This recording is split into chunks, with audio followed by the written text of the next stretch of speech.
దేవునామానికి మహిమ కలుగును గాక. మొట్టమొదటిగా మరి కూడి వచ్చిన దేవుని ప్రియులైన పిల్లలైన మీకు అందరికీ నూతన సంవత్సర శుభాకాంక్షలు అండి. అందరికీ వందనాలు. మీరందరూ కూడా దాదాపుగా రాత్రికాల సమయంలో సంఘాల్లో కూడుకుని నేను చివరి వారం కనుక ఆన్లైన్ ప్రేయర్లో ఉన్నారని కూడా నేను ఆశపడుతున్నాను. మాకైతే సంఘంలో తెల్లవారుజామున 5 అయింది. ఆత్మ సిద్ధమే, శరీరమే బలహీనం. శరీరాన్ని అవసరమైతే నలగొట్టి కూడా మరి దేవుని యొక్క సన్నిధానానికి తోడుకొని రావాల్సిన అవసరత, ఆవశ్యకత మరి క్రైస్తవులుగా క్రీస్తు రక్తంలో కడగబడిన మనందరి చేతుల్లో ఉంది కనుక మరి మీరందరూ కూడా ప్రయాస కోర్చి మీరు వచ్చారని నేను నమ్ముతున్నాను.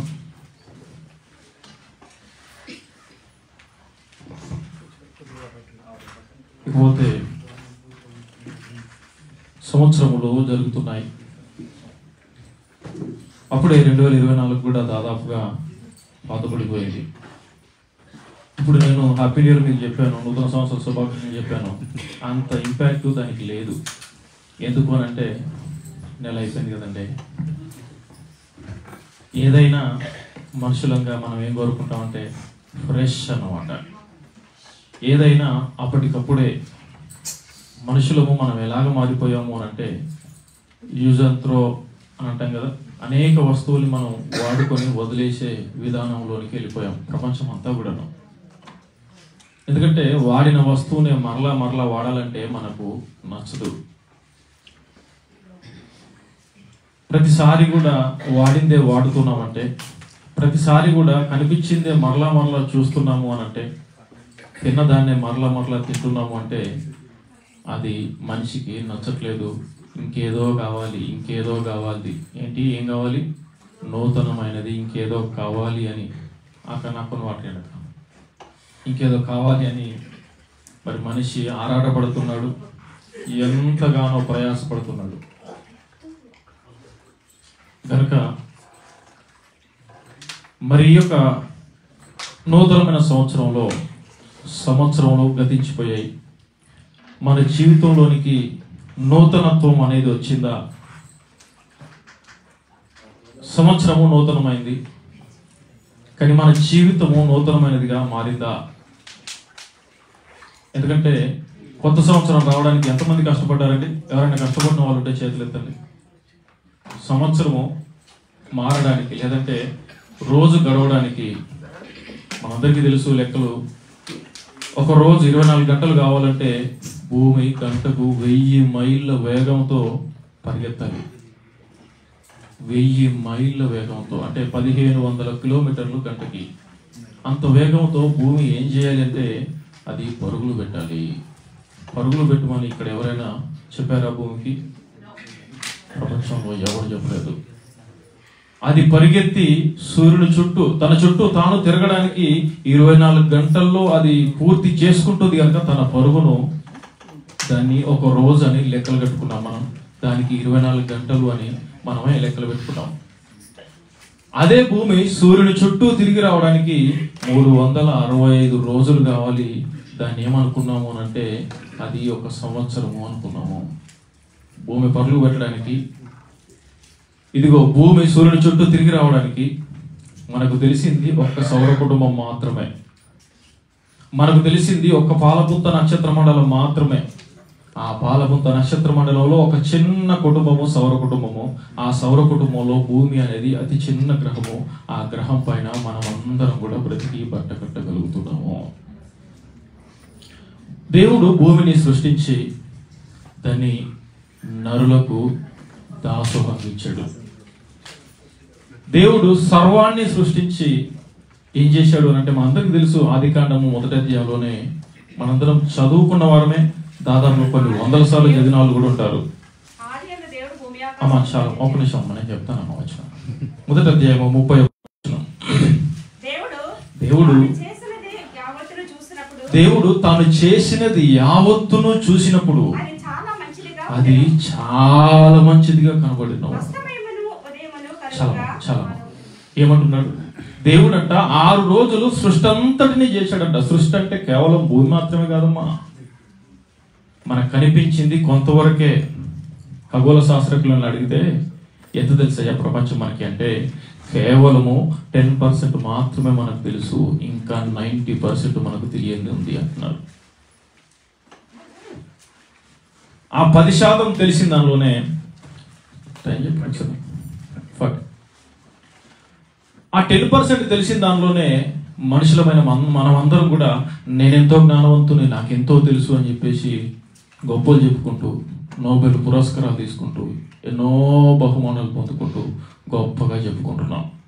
ఇంతకీ తెలిసింది ఎంత అంటే కేవలం 10% మాత్రమే. దేవుడు ఏమంటున్నాడంటే సర్వాన్ని సృష్టించి దాన్ని ఎవరికి ఇచ్చాడో తెలుసా?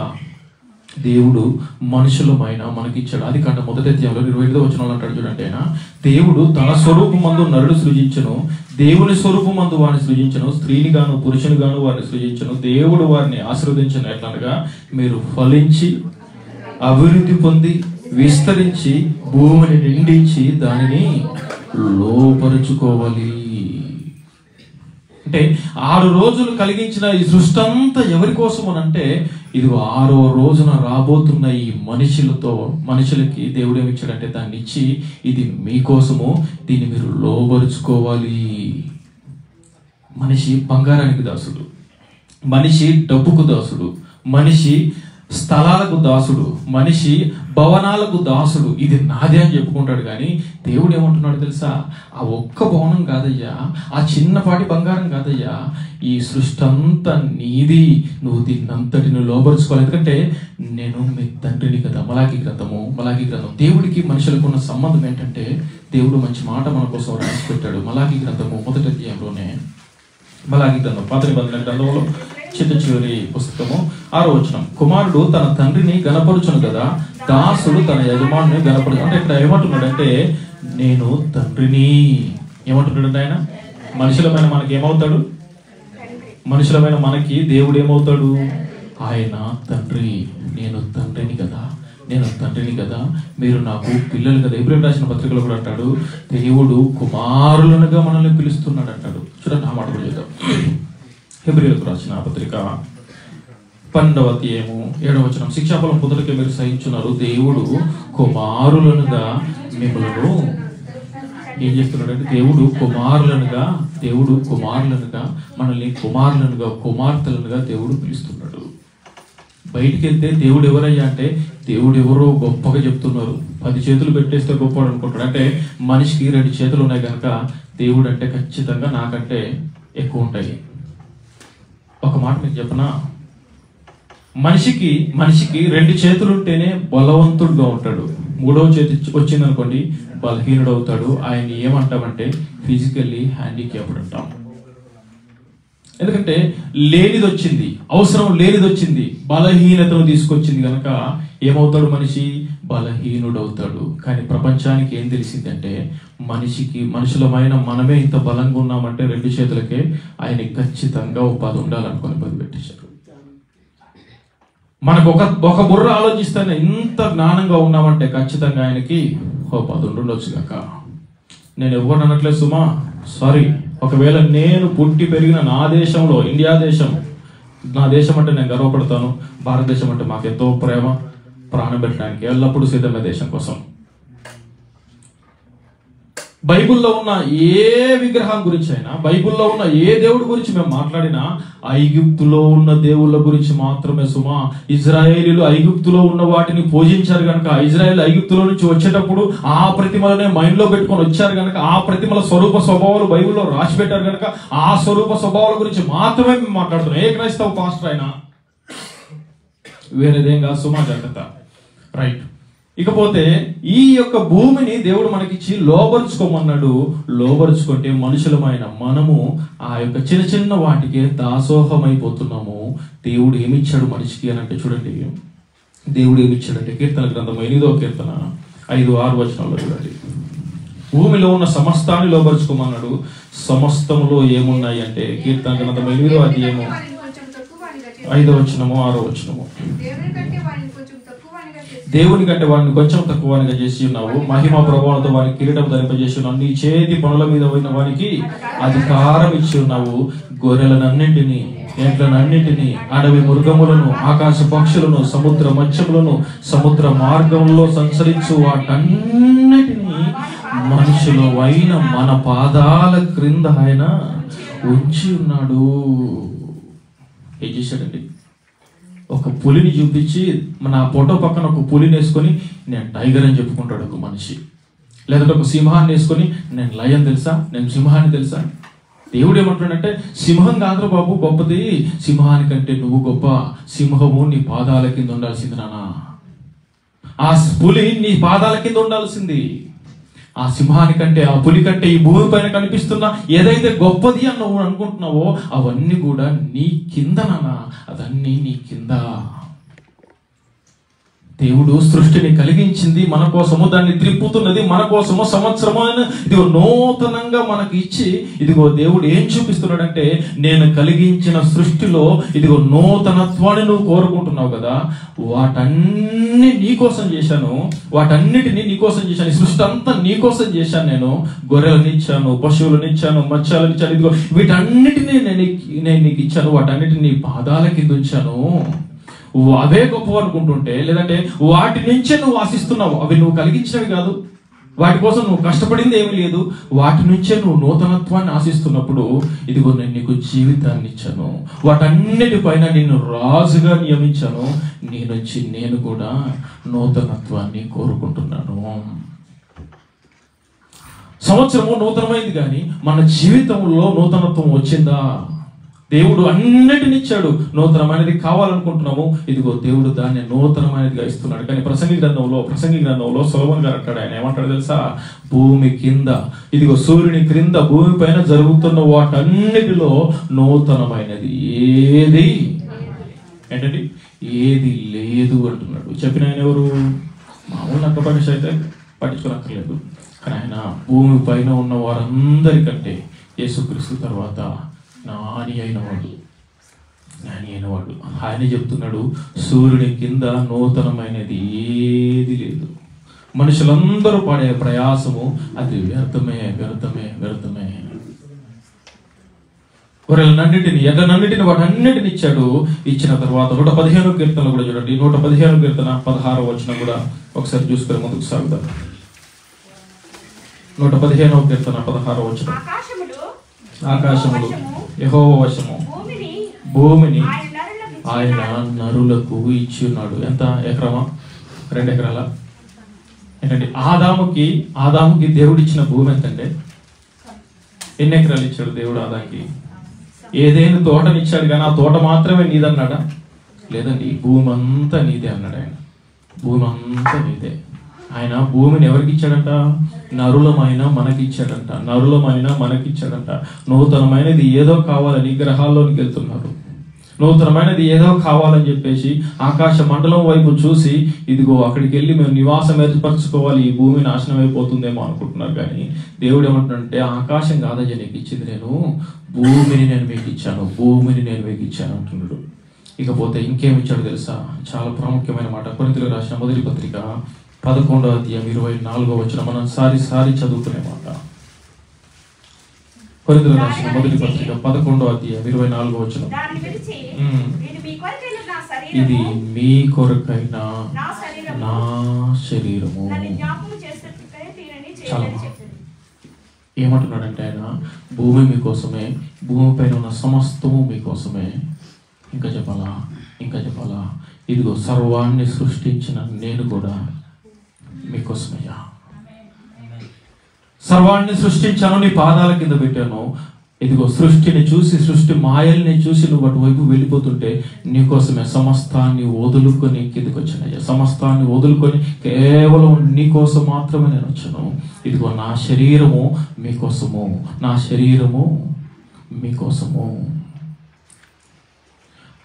మాట్లాడతారండి భార్యాభర్తలు కానీ ప్రేమికులు కానీ మాట్లాడుకున్నప్పుడు ఏం మాట్లాడతారు తెలుసా?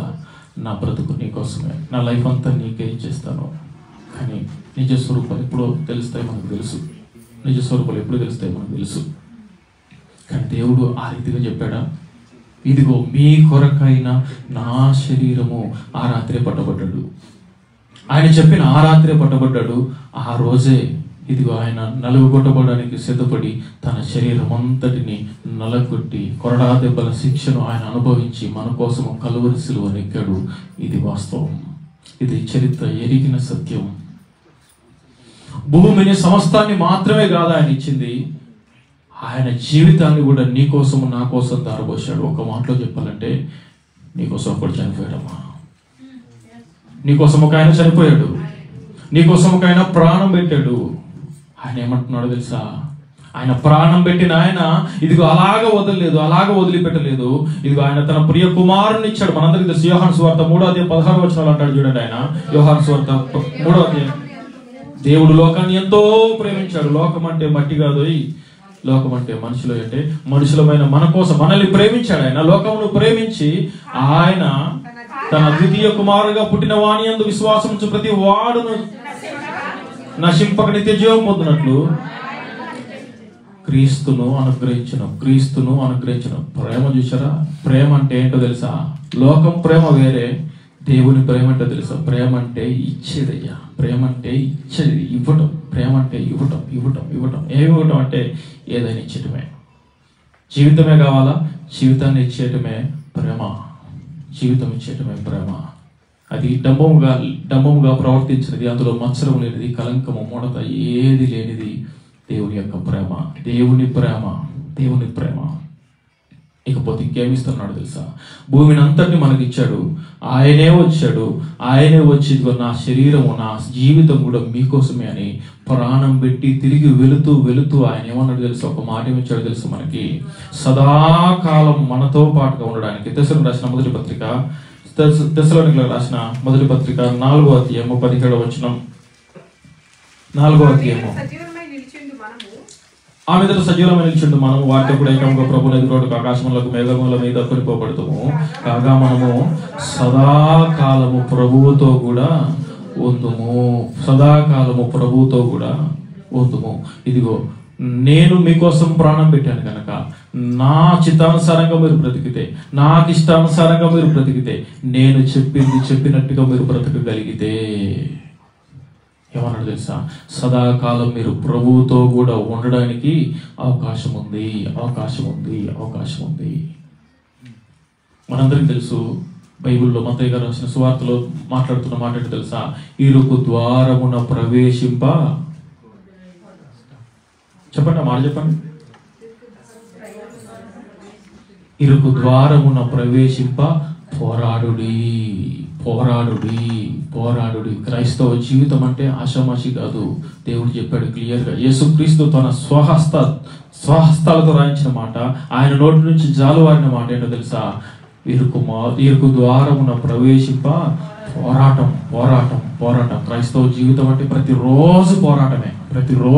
ఎందుకంటే లోకములో ఉన్న వారితో జీవించాలి, కానీ లోకస్తులతో ఎలాగా అంటి ముట్టనాడు అంటే పాపం అంటించుకోకుండా. యేసుక్రీస్తు ప్రభు పాపులతోనే ఉన్నాడు, యేసుక్రీస్తు ప్రభు పాపులతోనే భోజనం చేశాడు, యేసుక్రీస్తు ప్రభు పాపులతోనే సహవాసం చేశాడు. ఈయనంటి పాపింటికి వెళ్ళాడు, ఈయనంటి సుంకరి అయినా ఆ జక్క ఇంటికి వెళ్ళాడేంటి? ఈయన పాపాత్ముడు కదా, ఈయనకి తెలియదా? ఇదిగో పాపాత్మురాలైన స్త్రీ వచ్చి పాదాలు కడుగుతుంది, ఆవిడ ఎలాంటిదో ఈయనకి తెలియదా? పాపులతోనే ఉన్నాడు, పాపులతోనే సాహసం చేశాడు, కానీ పాపాన్ని ఎంత మాత్రం కూడా ఆయనకి అంటించుకొనకుండా జీవించాడు. ఇదిగో నా జీవితాన్ని మీ ముందర మార్గదర్శకంగా పెట్టి నేను వెళ్తున్నాను. నాకులాగా మీరు జీవిస్తే సదాకాలం మీరు ప్రభువుతో కూడా ఉంటారు అన్నాడు. ప్రకటన గ్రంథం 3:21 మనందరికీ తెలుసు. ఇదిగో నేను తలుపు వద్ద నిలుచుండి నేను తట్టుచున్నాను, ఎవడైనను నా స్వరం విని తలుపు తీసినేయగల. ఏం చేస్తాడట? సహవాసం. భోజనం అంటే ఏంటన్నమాట? అక్కడ ఏముందన్నమాట? దేవునితో సహవాసం ఉంది మనకి. దేవునితో సహవాసం. మన ముఖ్యమంత్రి గారు జగన్ గారు కదంటే, మా ముఖ్యమంత్రి మన రేవంత్ రెడ్డి అయ్యాడు, ఇది నంబర్ 1 అన్నమాట.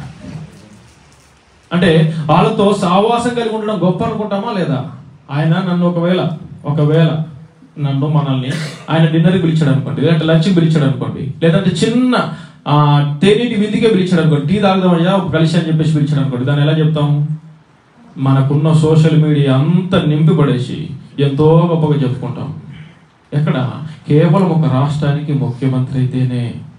ఆయనతో చిన్నపాటి 5 నిమిషాలు తేనీటి విందుకే టీ తాగడానికి పిలిస్తేనే అంత గొప్ప చెప్పుకుంటే, సర్వాన్ని సృష్టించిన సృష్టికర్త నీకు నాకు ఏం మాటిస్తున్నాడంటే, ఇదిగో నా ఇష్టానుసారంగా నువ్వు బ్రతకగలిగితే, పాపాన్ని అంటించుకొనకుండా పరిశుద్ధంగా నువ్వు జీవించగలిగితే, ఇదిగో తండ్రి అయిన దేవుని యొక్క సన్నిధానంలో నాతో కూడా ఇదిగో నేను మీలోనికి వస్తాను, మీరు నేను కలిసి ఏం చేస్తాము? భోజనం చేస్తామయ్యా. సృష్టించిన సృష్టికర్త చెప్తున్న మాట. మనం కలిసి భోజనం చేసే అవకాశం ఉంది దేవుడితో. మనం కలిసి సహవాసం చేసే అవకాశం ఉంది దేవుడితో. ఏంటండి, మీకు ఎప్పుడైనా అర్థమైందా? నేను తలుపు నొద్ద నిలుచుండి తట్టుచున్నాను అని దేవుడు అంటున్నాడంటే, దేవుడు ఎక్కడున్నాడు అన్నమాట? ఆయన బయట ఉన్నాడు. ఆయన బయట ఉన్నాడమ్మా. సంఘానికి బయట ఉన్నాడు, హృదయానికి బయట ఉన్నాడు. నీలోనికి నువ్వు రానివ్వట్లేదు కనుకనే ఆయన బయట ఉన్నాడు. అయ్యా, నువ్వు లోపలికి రావద్దయ్యా. మా పాటలు, మా ఆటలు, మా వెలకోలలు, మా ఇష్టానుసారంగా మేము బ్రతుకుతాం, కానీ నువ్వు మాత్రం లోపలికి రావద్దయ్యా. నువ్వు మాత్రం లోపలికి రాకూడదు. తలుపు తట్టుచున్నావా? మా యొక్క కోలాహలానికి, మా అల్లరికి నీ మాట మేము ఎక్కడ వింటాం? నువ్వే వెళ్ళిపోకేట్ అవుట్. క్రీస్తునే బయటికి పంపించిన సంఘాలు, క్రీస్తునే బయటికి పంపించిన జీవితాలు మనవి. బైబుల్ని ఇదిగో ఏదైనా ఒక వస్తువుని మనం కొంటే, ఇదిగో దాన్ని ఎలాగ వాడాలో అని చెప్పేసి మనకు ఒక మాన్యువల్ బుక్ని ఇస్తారు. ఇది ఇలాగ వాడాలి, ఇలాగ ఛార్జింగ్ చేయాలి, ఇలాగ వాడితేనే ఇదిగో నువ్వు వాడినట్టుగా నీకు ఇష్టానుసారముగా ఈ యొక్క నువ్వు కొన్న వస్తువు నీకు పనిచేస్తే రాయించి నీకు ఇస్తున్నాడే ఆ బుక్. ఇదిగో బైబుల్ కూడా నీకు జీవితాన్ని ఇచ్చి, ఇదిగో నీ జీవితం సాఫీగా సాగాలంటే, ఇదిగో నువ్వు ఎక్కడి నుంచి అయితే నీ ప్రయాణం ప్రారంభమైందో పరలోకం నుంచి, అక్కడికి నువ్వు చేరుకోవాలంటే క్షేమంగా, ఇదిగో మాన్యువల్ బుక్ బైబుల్. ఈ బైబుల్ని ఇచ్చాడు దేవుడు నీకు నాకు.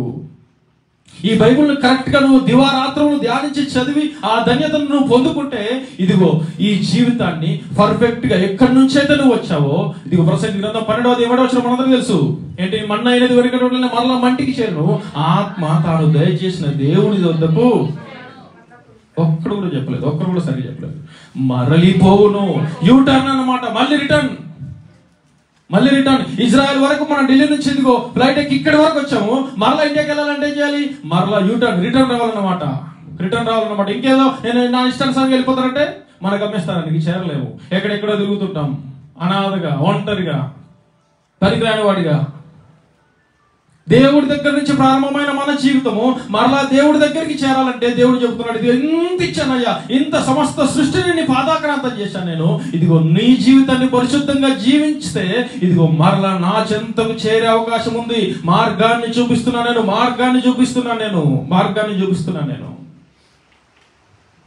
చూపించాడు. చూపించిన తర్వాత కూడా ఒకవేళ నువ్వు బ్రతకపోతే, ఒకవేళ నువ్వు బ్రతకపోతే ఆయన ఆ మాట కూడా చెప్పాడు. మార్కు గారు రాసిన సువార్త 9వ అధ్యాయం 45వ వచనం, నరకము నా వాని పొరుగు సావదు, ఏంటండి?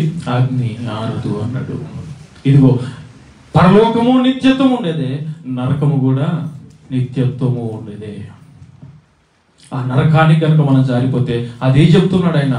మంచి చెప్పాడు, ఇదిగో నువ్వు బ్రతికితే నా దగ్గరికి వస్తావు, సహవాసం కలిగి ఉంటావు, రాజుగా ఉంటావు.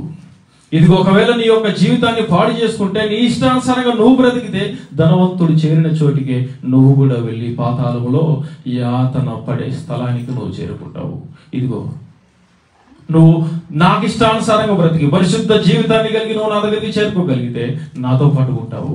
లేదు, నా ఇష్టం అని నీ ఈగోను నువ్వే వాడుకొని నువ్వు బ్రతికితే, ఇదిగో నువ్వు వెళ్ళే స్థలము పాతాళము అని చెప్తున్నాడు.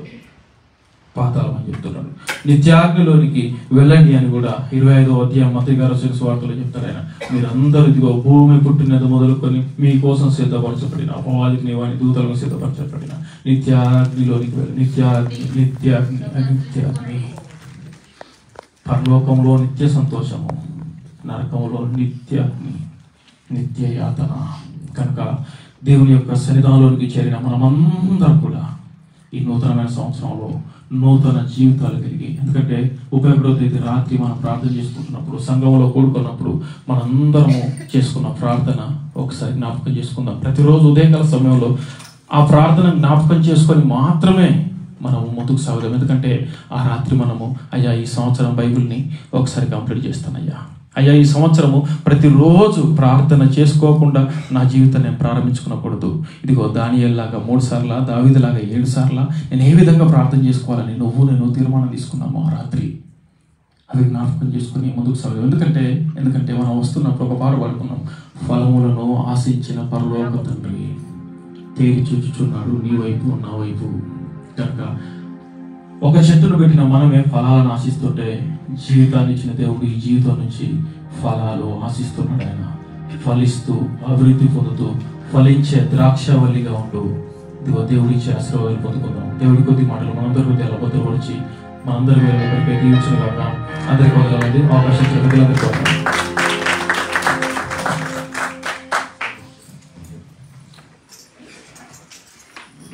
ఇంతవరకు చక్కని రీతిలో మనందరికీ అర్థమయ్యే విధంగా మరి వాక్య సందేశాన్ని అందించిన ప్రకాష్ గారికి, దేవజనులు ప్రకాష్ గారికి ప్రత్యేకమైన వందనాలు మిస్పా ప్రార్థనా సహవాసం తరఫున తెలియజేస్తున్నాము.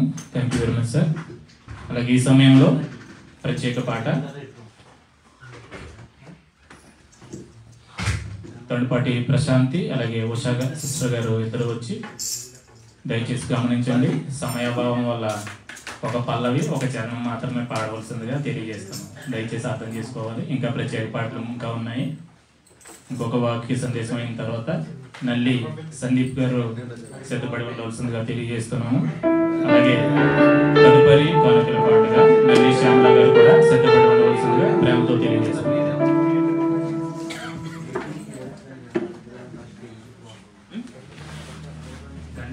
సారీ, క్షమించాలి, గంటా శ్యామల గారు.